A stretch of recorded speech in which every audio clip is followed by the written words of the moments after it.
I'm Rob Licuria, Senior Editor at Gold Derby, here with writer-producer Ed Solomon. Ed, Full Circle is so interesting to me. From the first line of dialogue, it never begins and thus it never ends, to the way that the camera orbits around these characters. The series really leans into the idea of what goes around comes around, doesn't it? It's absolutely the theme.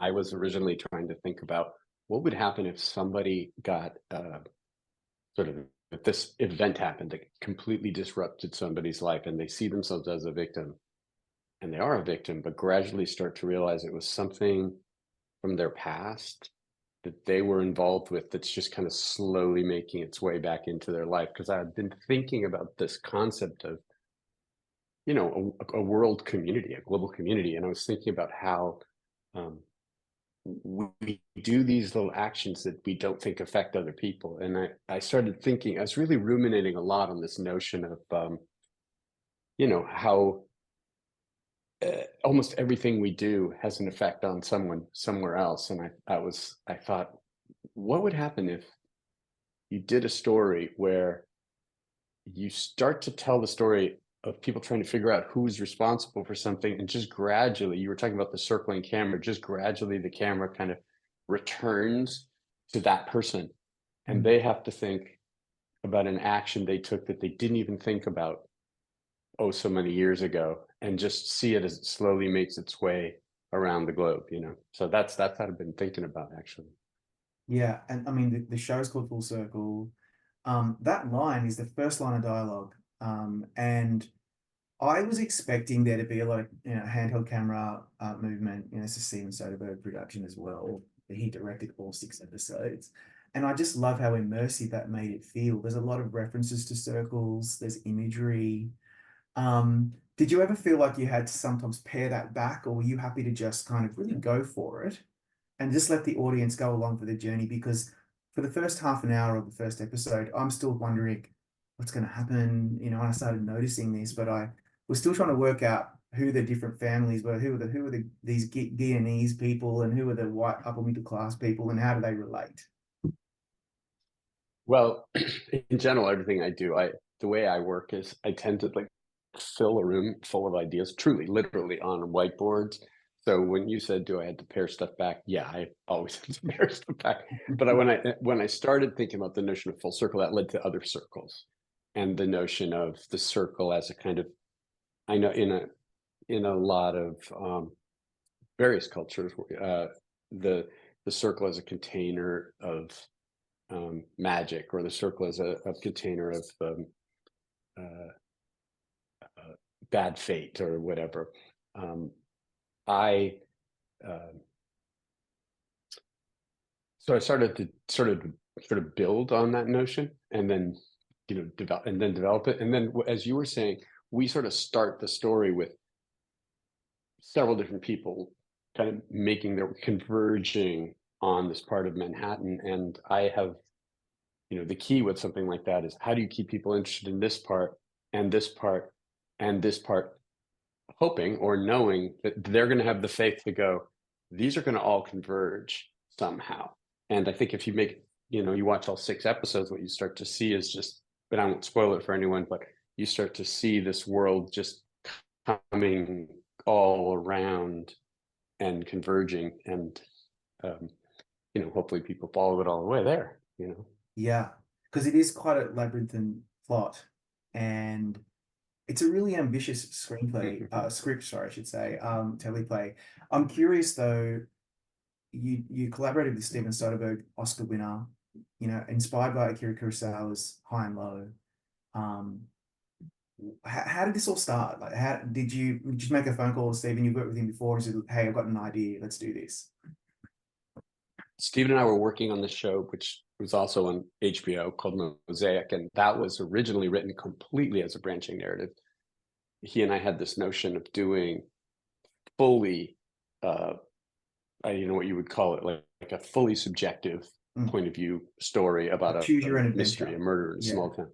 yeah, Yeah, kind of, except you're not determining plot. You're actually, depending on which path you take, you're just seeing a different angle of the yeah, story yeah. and a different version of the truth. And I was loving working in that, even though when I came up with the notion for Full Circle, we hadn't Mosaic hadn't even aired, and in fact, because HBO was purchased by AT&T, their financial structure changed, and we weren't allowed to even air the original version of Mosaic. We had to recut it into a linear drama, which was interesting. So I decided, what if I could try to write something that was both linear and branching at the same time, not as if writing 6 episodes of something alone isn't hard enough.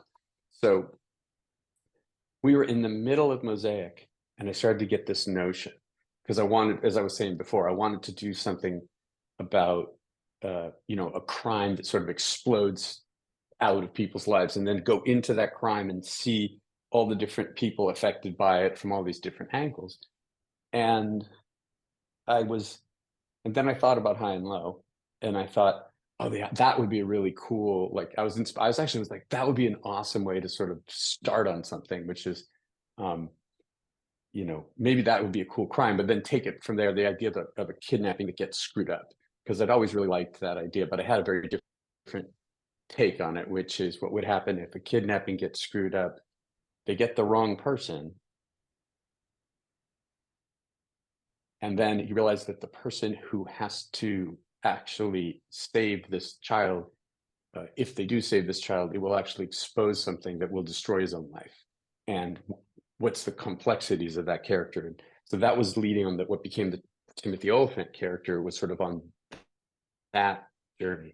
And then I was thinking that what became Claire Danes' character, this was the person who 20 years ago got involved in an investment, didn't really think much about it. It was it was a money-making thing that she got involved with, got into a pool of investors in New York, was sort of told that some people on the other side of the planet, this was Guyana, may or may not be affected by it, didn't really think about it, got in and out really quickly, made some money. So this started the lines of who these people were. And then I was thinking about, I also really wanted to have these people who come from there coming to New York to sort of experience the so-called American dream, and realize that once they get there, they've gotten into the wrong, circle of people and need to get out.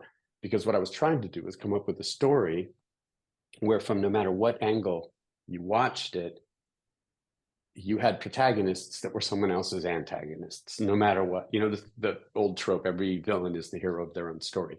That's sort of what I was trying to do, except this was a genre that I wasn't, quote, known for writing in, sort of thriller, crime mystery.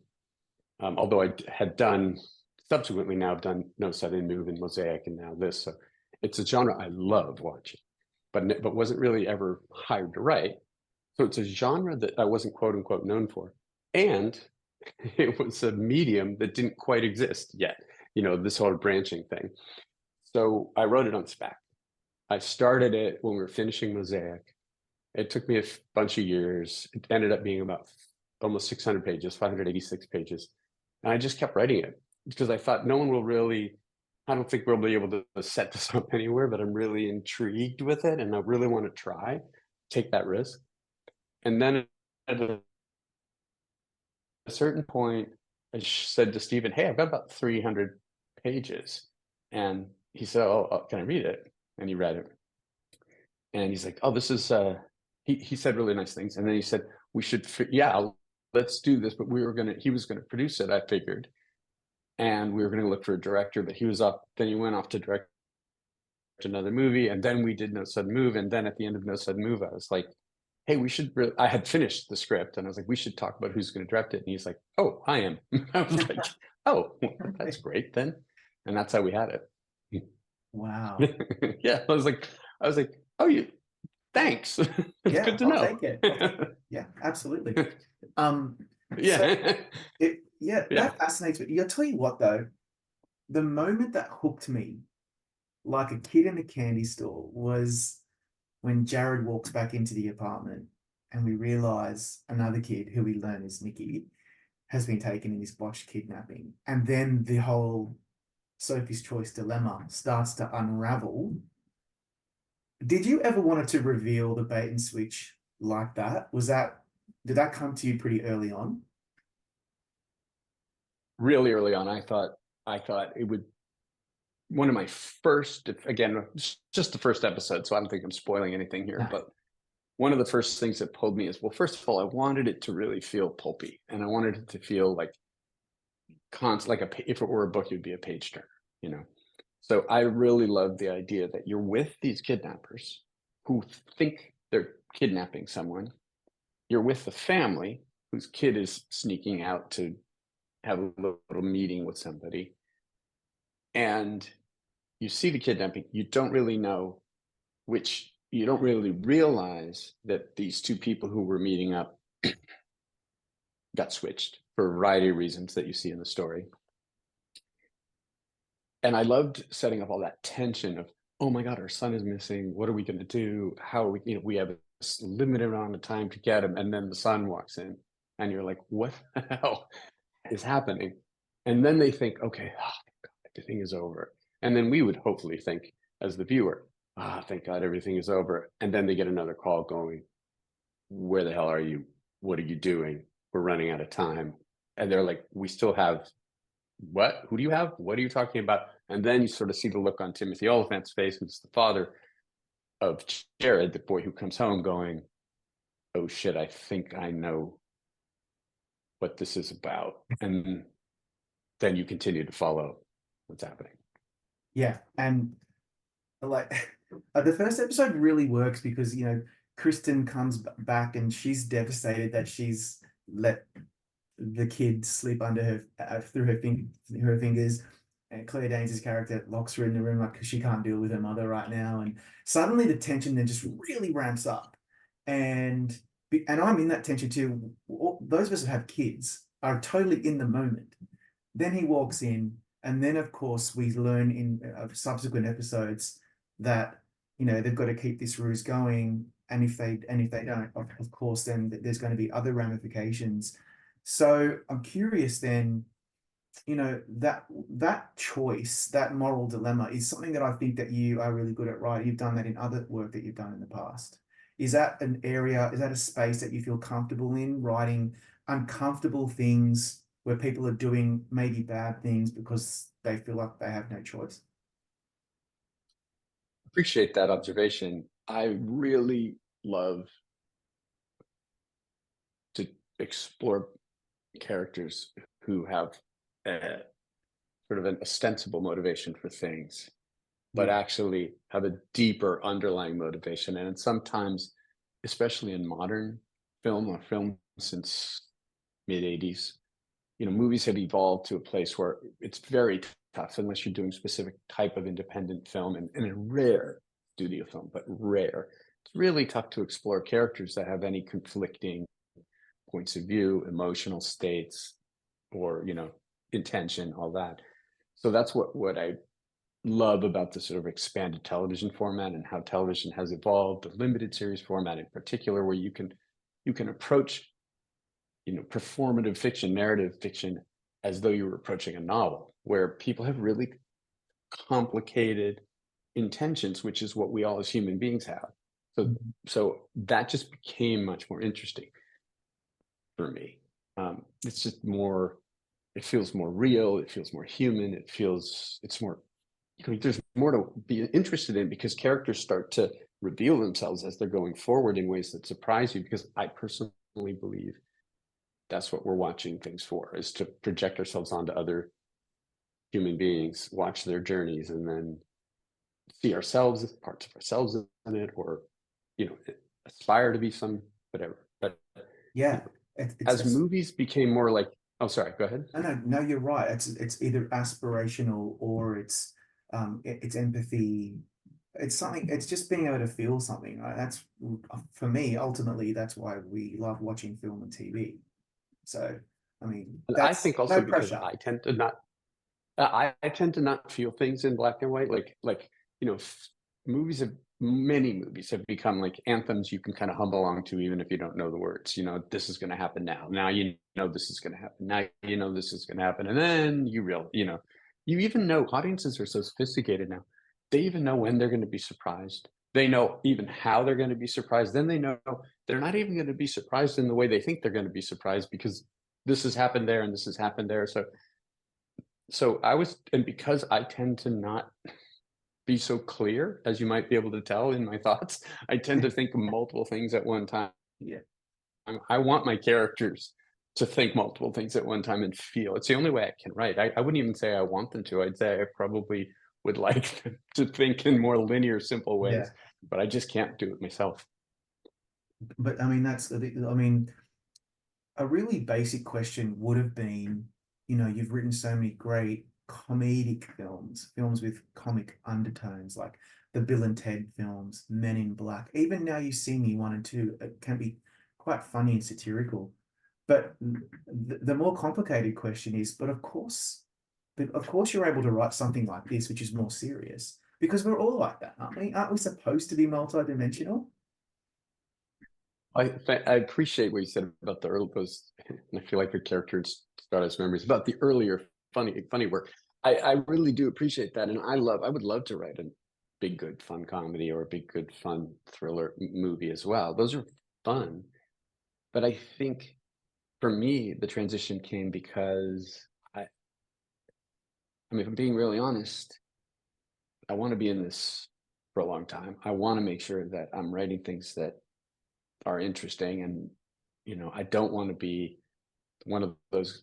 I knew somewhat early on from having been in comedy rooms, having worked with some of the funniest people in the world, that like having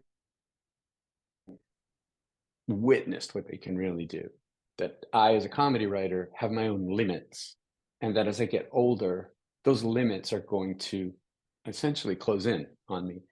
I mean, I still think I have a sense of humor, I hope. I still would like to be able to write comedy, but I think I know it well enough to know that it doesn't sustain. It's very difficult, I think, as you get older to write, I think, really vital comedy. And part of it is just because you change as a person. I don't think it's even because the culture changes, because I think if you stay in tune, like, you have kids, I have kids, and you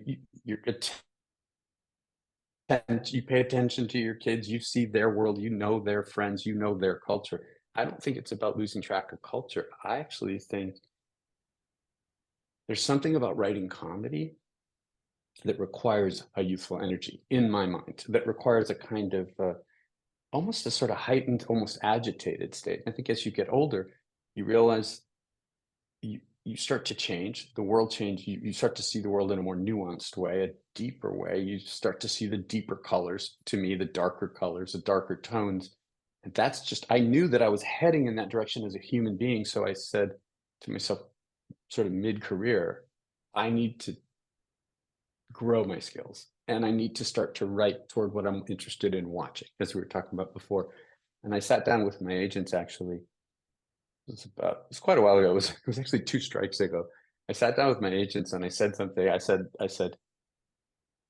I know that people see me in a certain way, and I can get into these rooms about these certain types of movies, like superhero stuff, which I love a good superhero movie, but comic book stuff, science fiction comedy, etc.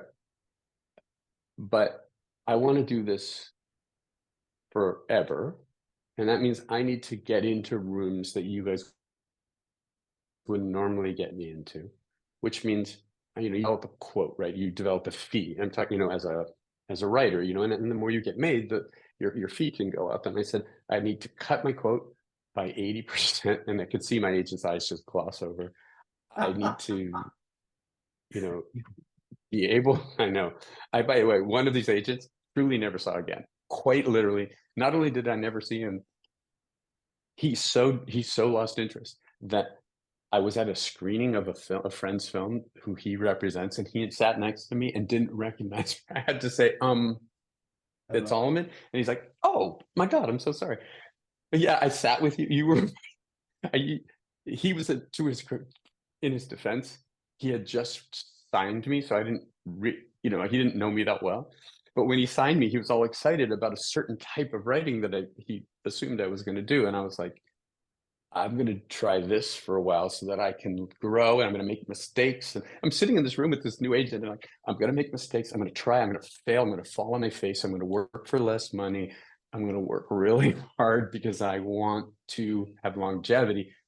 And I also want to be writing things that are concomitant with how I see the world as I get older. And he just was like, you could literally see him just, Just it was pretty disassociate, funny. immediately disassociate Yeah. from the. Yeah, he's just thinking, what do I have next in the day? Oh, this was a mistake. Let's see, what's my lunch? Oh my How God. long is this guy going to keep talking? Wow.